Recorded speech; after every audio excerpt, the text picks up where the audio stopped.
हाय दोस्तों, welcome back to my channel. और आज स्वागत है मेरे चैनल पे। ये है मेरे क्लिनिक के बाहर की जगह। आज मैं थोड़ा सा अपना क्लिनिक भी दिखाऊंगी और अपना डे के बारे में बताऊंगी और मेरी ड्यूटीज़ क्या क्या रहती हैं। आज मेरी मॉर्निंग शिफ्ट थी 10 to 6 और आज है थर्सडे, तो कल हमारा वीकेंड है। We'll having off tomorrow.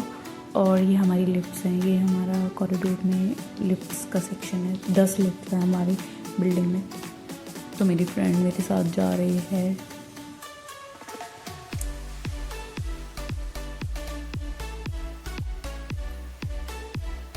तो यहाँ से स्टार्ट होता है हमारा दिन। ये है हमारा रिसेप्शन, हमारा क्लिनिक का एंट्रेंस।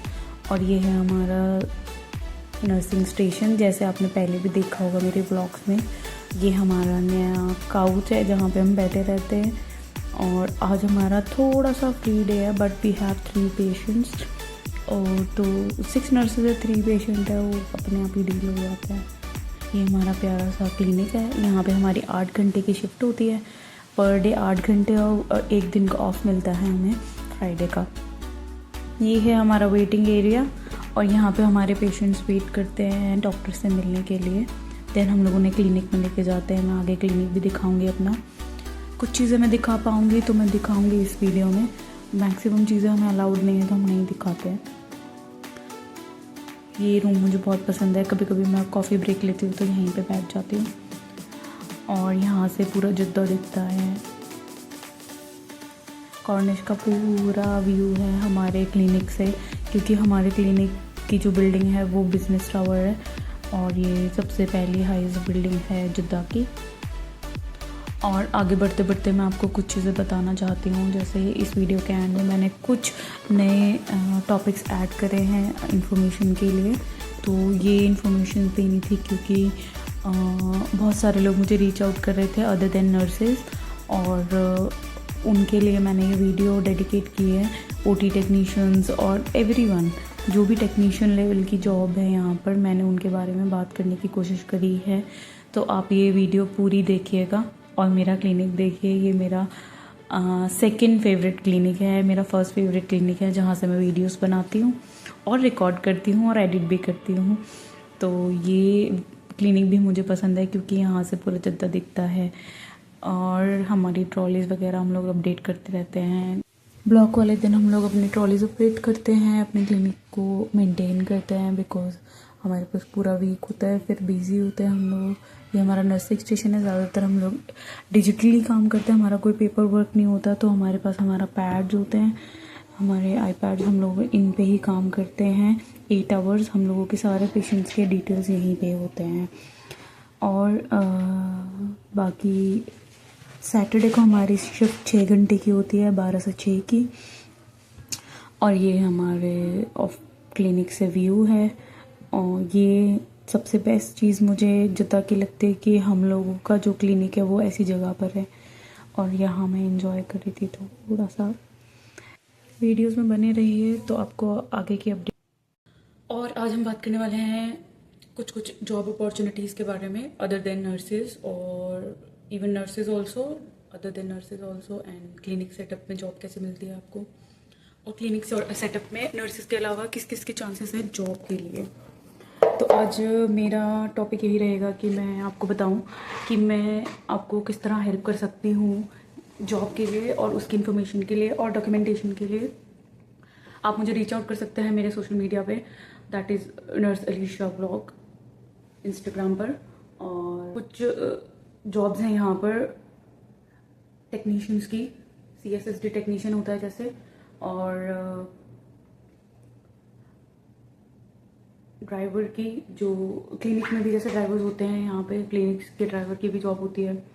और फाइनेंस डिपार्टमेंट भी होता है क्लिनिक्स में, और PR भी होता है, पर्सनल असिस्टेंट भी होता है डॉक्टर का, कंसल्टेंट का, और मैनेजर होता है, रिसेप्शनिस्ट होता है। बट ये लोग ज़्यादातर प्रेफर करते हैं कि साउथ ही हो, बिकॉज इन लोगों को लैंग्वेज बैरियर नहीं रहेगा। तो मैक्सिमम लोग यही प्रेफर कर रहे हैं। बट अगर आपकी इंग्लिश अच्छी है और आप इन जॉब्स के लिए विलिंग हो आने के लिए, तो आप आ सकते हो। लैब असिस्टेंट के लिए जॉब्स हैं यहाँ पर, फार्मासिस्ट के लिए जॉब है यहाँ पर। तो इन सब लोगों के लिए डॉक्यूमेंटेशन क्या रहता है, ड्राइवर का हटा के बताती हूँ मैं, क्योंकि ड्राइवर्स का ये है कि उसमें डॉक्यूमेंटेशन ऐसा तो ज़्यादा कुछ नहीं होता, बट उनको एटलीस्ट 12th पास होना चाहिए, थोड़ी बहुत अंग्रेजी आए, और दूसरा उनके पास पासपोर्ट होना चाहिए और ड्राइविंग लाइसेंस होना चाहिए, और अगर इंटरनेशनल परमिट है तो बहुत ही बढ़िया है। तो इंटरनेशनल जो परमिट होता है ना, वो हमें इंडिया से अप्लाई करने से पहले वहीं अप्लाई करना होता है, वो 1 साल तक वैलिड होता है। इतना ही मुझे पता है। और मैक्सिमम ड्राइवर्स अपना वीज़ा लेके आते हैं, कंपनी वीज़ा नहीं होता उनके पास, तो वो आज़ाद वीज़ा पे आते हैं। तो हमारा मोटिव था आज का वीडियो बनाने का, वो ये था कि मुझे टेक्नीशियंस की जॉब के बारे में बताना था आपको, जो अदर देन नर्सेज हैं, लाइक दे आर पैरामेडिकल्स। तो लैब टेक्नीशियन है, CSSD टेक्नीशियंस की जॉब है यहाँ पर, और जॉब है फार्मासिस्ट की। आने वाले टाइम पे बहुत सारी जॉब्स आने वाली हैं, क्योंकि हम लोग 2025 में एंटर कर जाएंगे, तो हमारी जॉब्स की वैकेंसीज और अपॉर्चुनिटीज़ बढ़ जाएंगी। तो अभी हमें ये जॉब पाने के लिए हमें क्या करना है, हमें करना है डॉक्यूमेंटेशन। और डॉक्यूमेंटेशन कैसे होगा, वो हमारा डॉक्यूमेंटेशन स्टार्ट होगा डेटा फ्लो से। अगर आपने डेटा फ्लो कर लिया है, तो डेटा फ्लो करने के बाद आपका डॉक्यूमेंट, वीडियोस में आपको बताया है कि डॉक्यूमेंटेशन कैसे होता है। अदर डिपार्टमेंट्स के बारे में मैं आज बात कर रही हूँ आप लोगों से। तो lab technician, CSSD technician and pharmacist, इन सब डॉक्यूमेंटेशन में होता है कि उनको भी करना पड़ता है data flow, eligibility and HRD। ये 3 चीज़ें आपके लिए इंपॉर्टेंट है। तो डेटा फ्लो आपको अप्लाई करने से पहले करना क्या है, डेटा फ्लो अप्लाई करने से पहले आपको करना है पासपोर्ट। आपके पास पासपोर्ट होना चाहिए, बिकॉज जब तक आप इंटरनेशनल जॉब के लिए अप्लाई कर रहे हैं तो आपके पास पहले पासपोर्ट होना चाहिए, वैलिड पासपोर्ट, जिसकी एक्सपायरी एटलीस्ट 5 ईयर्स बाद हो। इतना आपके पास पासपोर्ट का वैलिडिटी होना चाहिए।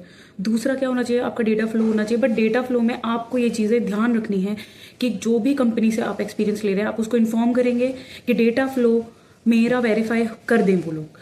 उनके पास ईमेल जाता है, वो लोग वेरीफाई कर देते हैं डेटा फ्लो, तो हो जाता है।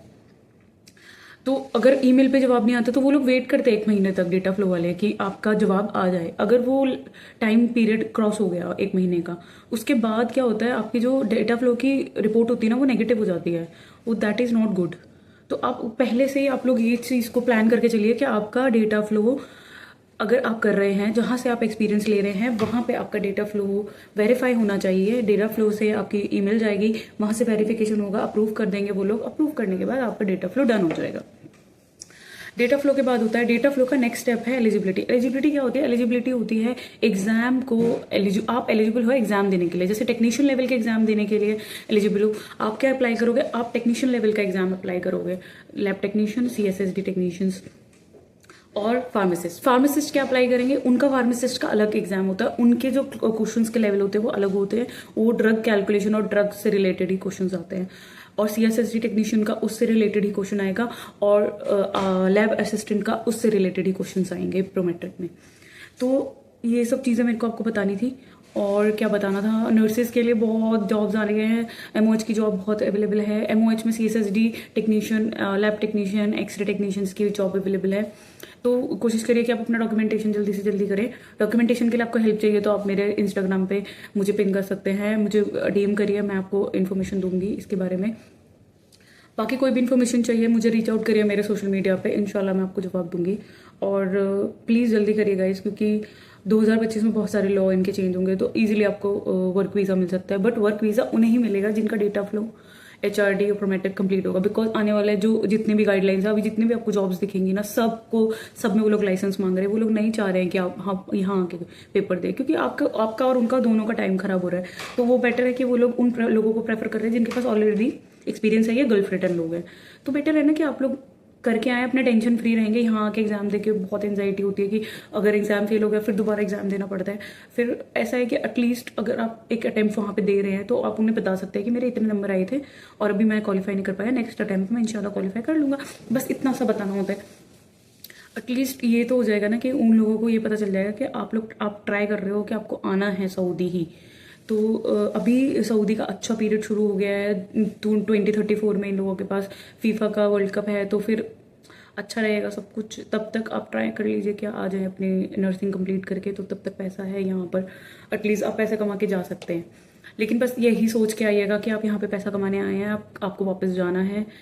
और ज़्यादातर लोग जो इमोशनल होते हैं, फैमिली से कनेक्टेड होते हैं, वो लोग ये सब प्रोफेशनलिज्म को नहीं समझ पाते यहाँ आके और फंस जाते हैं इमोशंस में। तो कोशिश करिएगा कि ये सब ना करें, बस अपनी फैमिली से कनेक्टेड रहें, लेकिन 2 साल अपने करियर को डेडिकेट कर दें, तो एटलीस्ट आपके पास ये मौका होगा कि आप इस चीज़ को और इंटरनेशनल एनवायरनमेंट को समझ जाएंगे। क्योंकि जो भी चीज़ आप इनके अगेंस्ट करेंगे या फिर आप सोचेंगे कि आप इनसे करा लें, तो दिक्कत होती है यहाँ पर चीज़ों।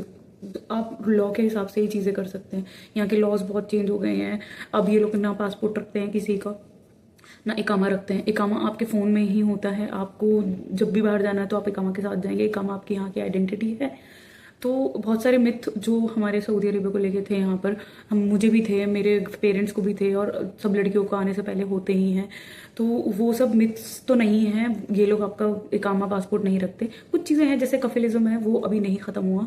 तो दुबई बनने में टाइम लगेगा सऊदी अरेबिया को, लेकिन इंशाल्लाह बहुत सारी आसानियाँ यहाँ पे हो गई हैं।